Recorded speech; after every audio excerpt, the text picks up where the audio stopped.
This then is a test of a Hornby Class 31 on the Peco Code 75 Bullhead track with left and right hand points, a single slip and a crossing.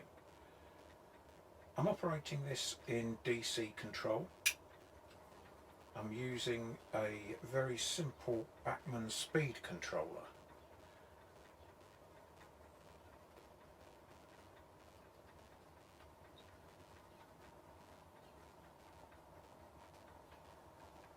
All the points are as they are out of the packet, so we're running these in effect as dead frog points.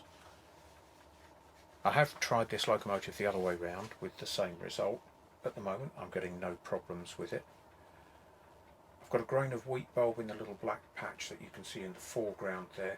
That tells me immediately if the locomotive or anything causes a short, that light will go out.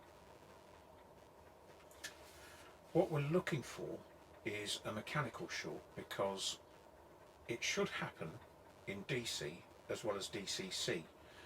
If there's two pieces of metal touching, then there shouldn't really be any difference at all between the types of control mode used.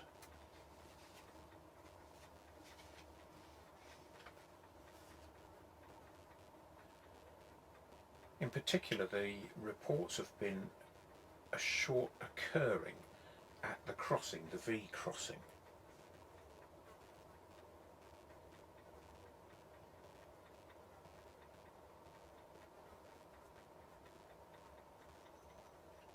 And as you can see, moving slowly with this locomotive, and the reason I'm doing it slowly is I don't want a momentary short. I want it to actually hold, if that makes sense. So if we get a short, I want the locomotive to stop, and then we can look and see what has occurred. We can check where the wheel positions are in relation to the frogs, which wheel set it is. The locomotive is a standard main range locomotive, so it's not one of the railroad versions. It's quite an old one, early noughties almost certainly, this being a Rails Express limited edition. And no modifications have been done to it apart from the weathering, and everything is as standard, so as it's come out of the box. So I've not been able to replicate any fault with it. Now, I'm not disbelieving any of the people who have had problems with this locomotive across these points. One of the people who have reported it is in fact a very good friend of mine, and I've no reason at all to doubt him. However, I do think that having seen the locomotive run across these points, and we'll see it running on Shelfie 3 very soon as well, which also uses these points but wired up as electrofrog, because I'm not seeing any problems either direction with this locomotive, my gut feeling is that the problem is almost certainly with the locomotives that have reported the problem rather than the track, so something like back-to-backs for example, and I think that's probably where we need to look at for the issue that has occurred with some of these locomotives.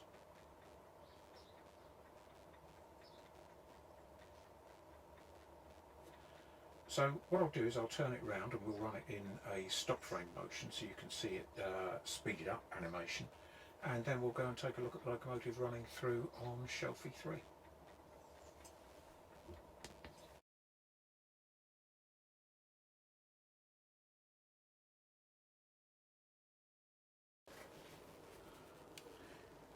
We're now on Shelfie 3 looking at this Hornby Class 31 and the Peco Code 75 Bullhead track. The locomotive, as I mentioned earlier, is a Rail Express limited edition. The part number, anyone interested, is R2526. And I'd like to say thank you very much to Stephen from Geoffrey Allison in Worksop, who has lent us the model for these tests. So, just running it backwards and forwards, the points are controlled by tortoise point motors with the frog live, so we're running these as electrofrog. And again, no change to the locomotive, we're still running it in DC, we haven't changed it to DCC or anything. Again, I'm running it slowly to see if I can provoke, if you like, any short that occurs. And I've also run the locomotive round the other way as well. And I'm not getting any problems at all with the locomotive. In fact, I'm very pleased with it, considering that these are the type that occasionally have Mazak rot and quite a lot of vitriol thrown at them. I've actually got quite attached to this loco. It looks nice, runs nice. But again, I don't doubt that problems have been experienced with them. The back-to-backs on this loco, I've checked them. They're all in excess of 14.3 millimeters. The 00 back-to-back that I tend to use if I have a problem is 14.5 millimeters. This locomotive then has some that are less than that, and bizarrely it's got one that's 14.6, and again I'm not seeing any issues with the locomotive running through the points or any of the track work indeed.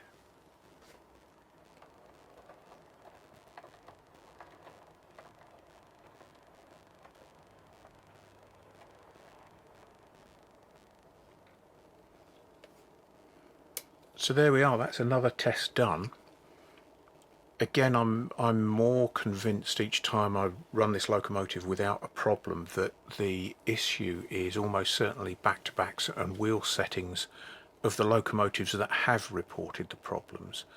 And if you've got one, then I would certainly check and make sure that they are, well, if this one's running at 14.3 millimeters and I'm not getting any problems with it, that should be your minimum back-to-back, I'd suggest. Certainly at 14.5 with anything that I've got that I've adjusted, I don't have problems. And I think that's where the issue lies with this. So there you go. Thank you very much for watching, and if you've enjoyed it, please share, like, subscribe, and feel free to comment in the comments section. Thanks very much and hope you enjoyed it.